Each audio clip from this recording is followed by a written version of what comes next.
Hi guys, for today's video ay magpapakain tayo ng isda. Ito yung pagkain ng isda. Hindi sinundoming yan eh. Hindi yan bigas. Ano to? Pagkain talaga ng isda. Floating pellets. Grower siya. Kasi ano na eh. Growing stage na yung mga tilapia. Tapos ayan.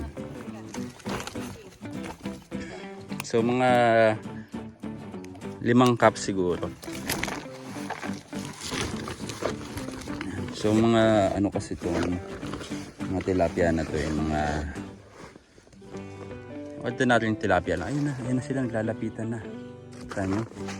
Ano? Ayun, dami na nila. Ayan. Uy. Nice. Lalapitan na sila. Alam nilang may magpapakain na eh.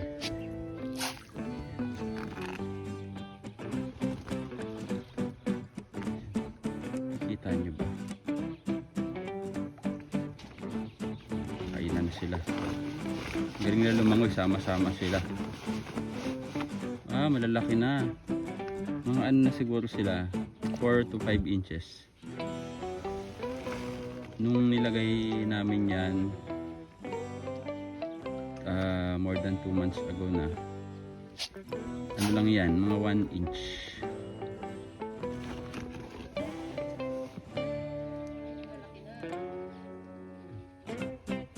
Itong pond na to ay dati kalahati lang to. Pinaluwangan ng may-ari. Binako yung kalahati. Yung white part na yan, bagong bako na yan. Siguro mga 1 month ago. Kaya lumaki yung ano. Kasi, ang nilagay ko ditong isda is mga 1,100. So, kung may mga namatay man, hindi ko na alam kung ilan. Pero, siguro naman, marami pa rin nabuhay. Ha? Hindi tayo nagpakain kahapon. So yan, isa pa, last na lang. Yan. So yan.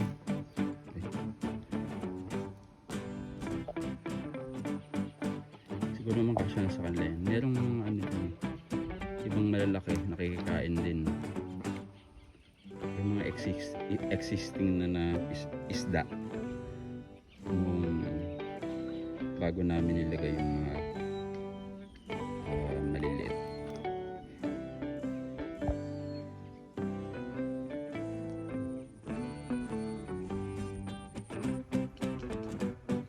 So yun, may mga malalaki talaga.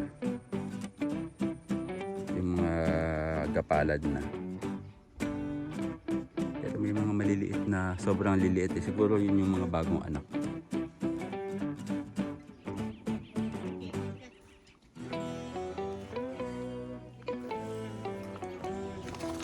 Hit na ako. Thank you.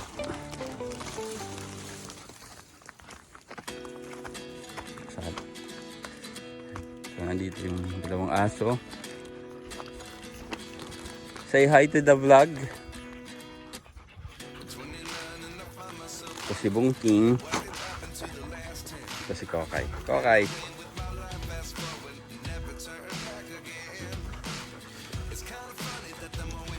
Dito, kita ko sa inyo dito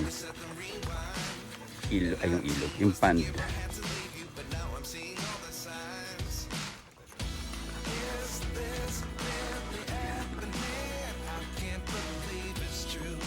Hindi pa kasi tuloy-tuloy yung ulan, kaya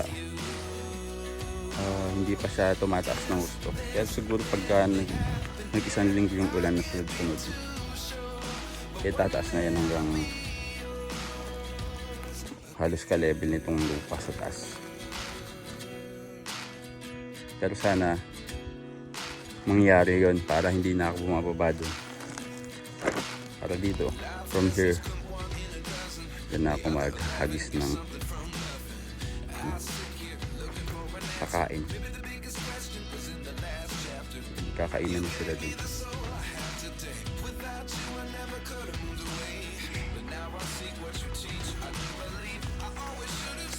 Si Bongsi. Okay. Dito okay lang naka-off leash yung mga aso kasi palayan naman dito, bukid. Walang masyadong tao. Hindi pa siya, dito sa part na to, hindi pa siya residential. Doon yung residential doon sa yung banda. Dito, bukid yan.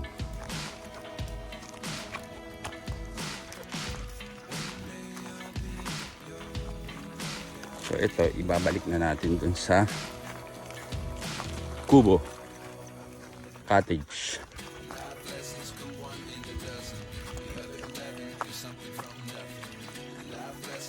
So meron dito tayo na ng tiny house.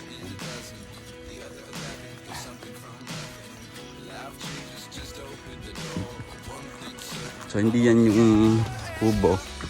Yung isa yung doon sa malayo. Parang may yata dito. Wala pa naman yatang tanim. Nung summer dito, nung tag-init, walang kadamo-damo dito. Pero nung nagsimula na ang tag-ulan, yan, tinubuan na. So, damo yan, hindi yan palay. Akalain nyo palay yan. Damo lang. Kasi yung mga lupa dito may ano na yan, may mga may-ari na nakabili. So hindi na tataniman ng may-ari yung mga dito. So ito yung kubo or cottage. Ito yung pinakamalit na cottage. Problema ko dito, medyo binubukbok na yata. Ayun. Binubukbok na eh. So baka bukas bilihan ko ng sulignum. Kasi parang hindi naman nilagyan ng sulignum to nung ano. Ang gumawa. So yan yung view dito. Ganda yung view dito kasi ito. Tanaw mo yung bayan. Yung bayan. And dito naman ang kabundukan at sa likod. Yan. Mayroon dalawang aso. Yan sila naglalaro ng fetch. Pero dahil walang kahoy, dinurog na nila yung kahoy eh. Diyan na lang muna sila. So that's it for this video. Salamat sa panonood and see you next time. Don't forget to subscribe para updated kayo sa mga ganap ng dalawang aso na to. Thank you!